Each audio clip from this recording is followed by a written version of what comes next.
This is the second part of WPL C14 RTR review video. It is recommended that you watch the first part before watching this video. Link is in video description. We will review the RTR or ready to run version, which is the most basic and weakest version of C14. This video mostly only shows outdoor tests and also confirmation from previous reviews. The first is, after I do an off-road test, it is clearly that C14 RTR version power is mediocre.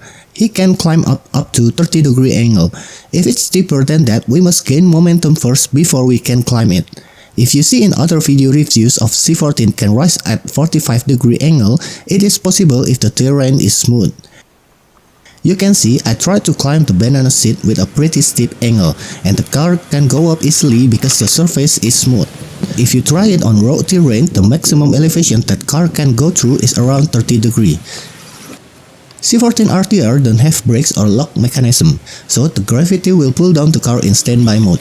To slow down the car, we must control the car in opposite direction, and this is not good for the gear. The transmitter range is good. It can up to 82 feet or 25 meters. At that distance, the car will look quite small. The car battery life approximately 15 to 20 minutes depending on the workload. Charge time is approximately 2 hours. If you look at the electronic part from the first video, C14 RTR is not waterproof, but we can still use it under the rain because there is a cover on top of electronic part. Also, as long as the water is lower than the electronic part, we can still play it on the puddle. If you want to feel safer, we can rub it using rubber gloves or using plastic wrap or any plastic to protect the electronic parts. If you use plastic wrap, do it in several layers to make sure all parts are protected. For the record, if you play in mud or water, rinse it with clean water then dry it well after use. If we left it wet and dirty, it can cause rust and damage to the steel part.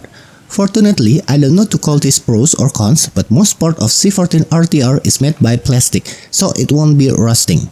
In conclusion, WPL C14 RTR has a good look like a real car. You can use it as a model car display.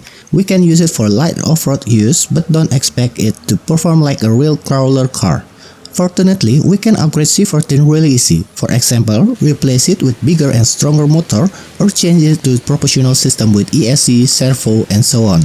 It is highly recommended that you watch the first part of the video because we cover in more detail about the pros and cons of RTR version, so you can decide if this product is worth to buy for you or not. Now we will show some off-road footage of this car.